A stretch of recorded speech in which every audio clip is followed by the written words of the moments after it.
এখন একটা স্বরলিপির উপরে একটা ধুন বাজাবো। এটা অবশ্যই আপনারা শিখবেন, খুবই ভালো।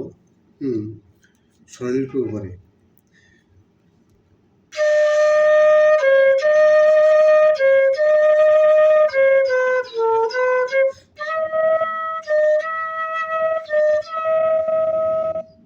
ঠিক আছে, বেশি বড় না কিন্তু এটা ছোট। এই যে আবার দেখছি,